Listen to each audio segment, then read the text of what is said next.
القرآن سورہ نمبر 12 یوسف آیت نمبر 91۔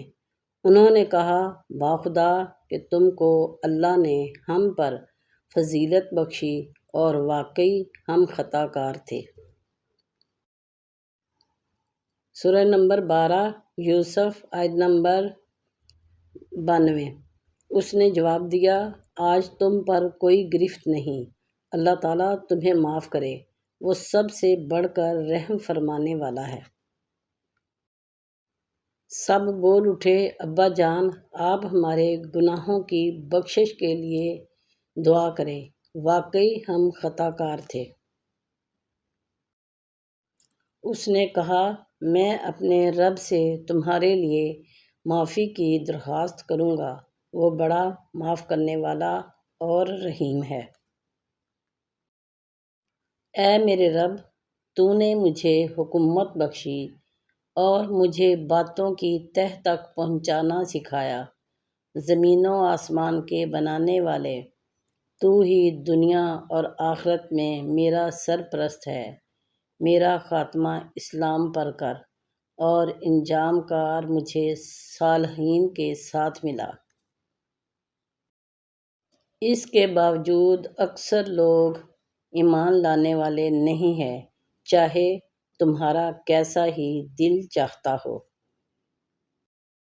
حالانکہ تم ان سے اس پر کوئی اجرت نہیں مانگتے، یہ تو دنیا جہان کے سب لوگوں کے لیے سب ایک نصیحت کا پیغام ہے۔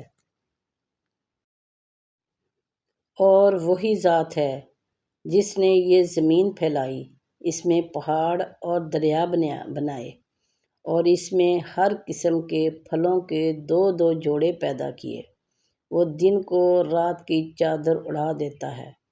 حقیقت یہ ہے کہ ان ساری باتوں میں ان لوگوں کے لیے نشانیاں ہیں جو غور و فکر کریں۔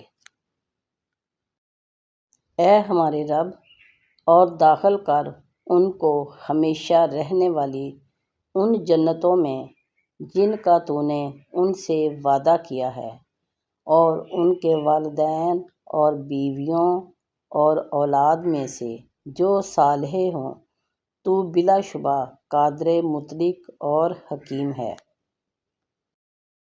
وہی ہے جو تم کو اپنی نشانیاں دکھاتا ہے اور آسمان سے تمہارے لیے رزق نازل کرتا ہے، مگر سبق صرف وہی شخص لیتا ہے جو اللہ کی طرف رجوع کرنے والا ہو۔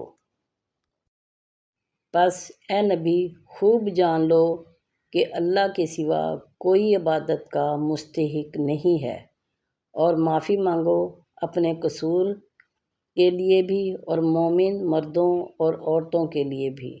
اللہ تمہاری سرگرمیوں کو بھی جانتا ہے اور تمہارے ٹھکانے سے بھی واقف ہے۔ جو نماز قائم کرتے ہیں اور جو کچھ ہم نے ان کو دیا ہے اس میں سے ہماری راہ میں خرچ کرتے ہیں، تاکہ مومن مردوں اور عورتوں کو ہمیشہ رہنے کے لیے ایسی جنتوں میں داخل فرمائیے جن کے نیچے نہریں بہہ رہی ہوں گی، اور ان کی برائیاں ان سے دور کر دے۔ اللہ کے نزدیک یہ بڑی کامیابی ہے۔